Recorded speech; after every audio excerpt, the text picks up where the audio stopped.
আসসালামু আলাইকুম my dear student, HSC higher math first paper ক্লাসে তোমাদেরকে স্বাগতম।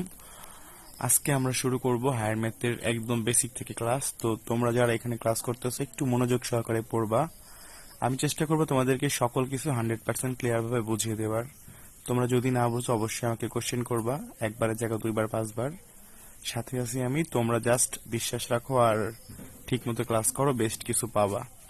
দেখো, আমরা ফার্স্টে আজকে আলোচনা করব নির্ণয়কের ধারণাটা আসলে কেমনি করে আসছে।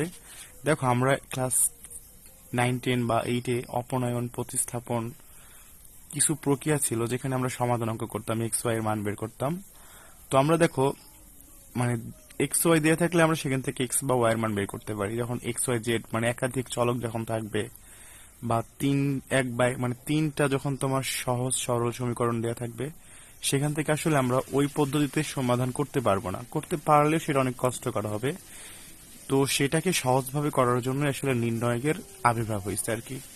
তখন থেকেই ম্যাথমেটিশিয়ানরা আর কি তোমার নির্ণয়কটা ব্যবহার করে। তো চলো আমরা জাস্ট একটু জানবো আসলে নির্ণয়ক জিনিসটা কি। দেখো, যে নিয়ম দ্বারা একটি বর্গ ম্যাট্রিক্সের একটি সংখ্যা বা মান পাওয়া যায় তাকে নির্ণয়ক বলে। তো বর্গ ম্যাট্রিক্স ফলো করো। তো দেখো বলছে এখানে এ হচ্ছে একটি বর্গ ম্যাট্রিক্স, আর এটা কি বলতো, এটা হচ্ছে নির্ণায়ক। দেখো নির্ণায়ক কেমনে হলো এটা। দেখো, এর সামনে দুইটা খাড়া দাগ দেয়া আছে, দুইটা খাড়া দেয়া থাকলে বুঝবো সেটা হচ্ছে নির্ণায়ক। দেখো, ডিটারমিনেন্ট অব এ বা ডিইটি অব এ, এটাকে নির্ণায়ক বলা হয়। নির্ণায়কের সামনে তুমি ডিইটি দিয়ে লিখলে সেটা নির্ণয়কেই নির্দেশ করে। তো আমরা ফার্স্টে দেখলাম হচ্ছে একটি বর্গ ম্যাট্রিক্স, আর এটা কি বলতো, নির্ণায়ক। কেন নির্ণায়ক হয়েছে বুঝতে পারছি কি আমরা, কারণ এখানে দুইটা খাড়া দাগ আছে, দুইটা খাড়া দাগ থাকলে সেটা হচ্ছে নির্ণায়ককে প্রকাশ করে আর কি।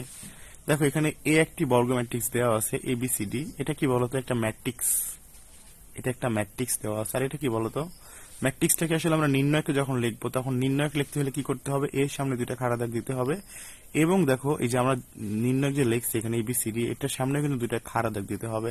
থার্ড ব্র্যাকেট থাকলে বা ফার্স্ট ব্র্যাকেট থাকলে সেটা হবে ম্যাট্রিক্স, আর এই খাড়া দাগ থাকলে সেটা হবে তোমার হচ্ছে নির্ণায়ক। তো আমরা ফার্স্টে যে বিষয়টা এখানে বোঝাতে চাচ্ছি আসলে নির্ণায়ক কোনটা আর ম্যাট্রিক্স কোনটা, এইটা আপনাদের ক্লিয়ার হয়েছে কিনা। কারণ দেখেন, ম্যাট্রিক্স মানে হচ্ছে আপনার এখানে থার্ড ব্র্যাকেট বা ফার্স্ট ব্র্যাকেট থাকবে, আর নির্ণায়ক মানে আপনাকে এখানে একটা খাড়া দাগ থাকবে। এই দুইটা বিষয় আপনি এখান থেকে জাস্ট এটুকু ধারণা পাইলে এনাফ। চলেন আমরা জাস্ট একটু জেনে নিব নির্ণায়ক এবং ম্যাট্রিক্স এর মধ্যে পার্থক্য।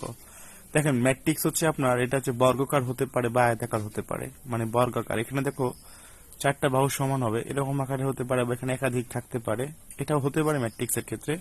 কিন্তু নির্ণায়ক শুধুমাত্র বর্গাকার হতে পারে। ঠিক আছে, ম্যাট্রিক্স দুই ধরনের হতে পারে, আর নির্ণায়ক শুধুমাত্র বর্গাকার হতে পারে। দেখো এখানে যে বিষয়টা ফলো করো, এই যে 1 2 3 4, এটাকে কি বলা হয় জানো, এই যে 1 2 3 4, এই যে এই বরাবর যেটা আছে না, সেটাকে বলা হয় সারি। এটা হচ্ছে সারি। এখানে কয়টা সারি আছে বলো তো, এখানে দুইটা সারি আছে। আর খাড়া ভাবে যেটা থাকে সেটাকে বলা হয় কলম। কলম, কলাম হবে, ঠিক আছে, কলম না, সরি, এখানে কলম হবে। তো এখানে আমরা লিখে দিচ্ছি কলাম। ঠিক আছে, এখানে দেখো দুইটা বিষয় বুঝতে হবে। এইটা হচ্ছে সারি, আর এটা কি বলতো, কলাম। সারি, কলাম। এখানে কয়টা সারি আছে বলতো, দুইটা সারি আছে। এখানে কয়টা কলম আছে বলতো, দুইটা কলম আছে। তো আমরা ফার্স্ট এখানে বুঝে গেলাম এটা। তারপরে দেখো, নির্ণয়কে প্রকাশ করা হতে পারে ফার্স্ট, মানে ম্যাট্রিক্স কে তোমার ফার্স্ট ব্র্যাকেট, থার্ড ব্র্যাকেট বা ডবল চিহ্ন। দেখো, ডবল খাড়া দাগ দ্বারা তুমি প্রকাশ করতে পারো। যদি ডবল খাড়া দাগ দেওয়া থাকে সেটা ম্যাট্রিক্স, বা নির্ণয়কে শুধুমাত্র তোমার দুইটা খাড়া দাগ দ্বারাই তোমাকে প্রকাশ করা হবে। তো নির্ণয়ক জাস্ট একটাই বৈশিষ্ট্য, ম্যাট্রিক্স এর ক্ষেত্রে কিন্তু এখানে অনেকগুলো বৈশিষ্ট্য আছে। ম্যাট্রিক্স এর কোনো মান নেই, নির্ণয়কের নির্দিষ্ট মান আছে। এখানে ফলো করো যে আমাদের এখানে দেখো 2 × 1 3 2 4 দেওয়া আছে। এটা হচ্ছে একটা ম্যাট্রিক্স। এই ম্যাট্রিক্স এর ক্ষেত্রে আসলে তোমার যদি সামনে সংখ্যা থাকে তাহলে তুমি কিভাবে সেটাকে ভেঙে ফেলবে, তখন তোমাকে যা করতে হবে, এই যে সামনে 2 আছে, সুতরাং 2 দ্বারা তোমাকে এই ম্যাট্রিক্স এর প্রত্যেকটা উপাদানকে গুণ করতে হবে। ম্যাট্রিক্স এর মাঝখানে প্রত্যেকটা উপাদান বা প্রত্যেকটা ভুক্তিকে গুণ করতে হবে। 2 দ্বারা 1 কে গুণ করলে 2 কে 2, 2 দ্বারা 4 কে গুণ করলে 2 2 4 হবে, 2 দ্বারা 3 কে গুণ করলে 3 2 6 হবে, 2 দ্বারা 4 কে গুণ করলে 4 2 8 হবে। ঠিক আছে, কিন্তু তোমার যখন এই যে এটা যে ম্যাট্রিক্স এর ক্ষেত্রে, নির্ণয়কের ক্ষেত্রে কি হবে, নির্ণয়কের ক্ষেত্রে আসলে এমনটা হবে না। নির্ণয়ের ক্ষেত্রে তুমি যে কোনো একদিকে গুণ করতে পারবা, ধরো যে কোনো সারি বরাবর করতে পারবা, অথবা তুমি কলাম বরাবর করতে পারবা। জাস্ট একটা স্থানেই তুমি গুণ করতে পারবা, মানে সবগুলোকে তুমি গুণ করতে পারবা না। তুমি চাইলে জাস্ট এই সারিটাকে, মানে এই সারিটাকে গুণ করতে, মানে কলমটাকে গুণ করতে পারো, অথবা এই সারিটাকে গুণ করতে পারো অথবা এই সারিটাকে, তুমি যে কোনো একটাকে গুণ করতে পারবা। যেমন দেখো এখানে আমরা করছি এ কে আর হচ্ছে বি কে, বাট নিচের গুলোকে কিন্তু আমরা গুণ করতে পারবো না।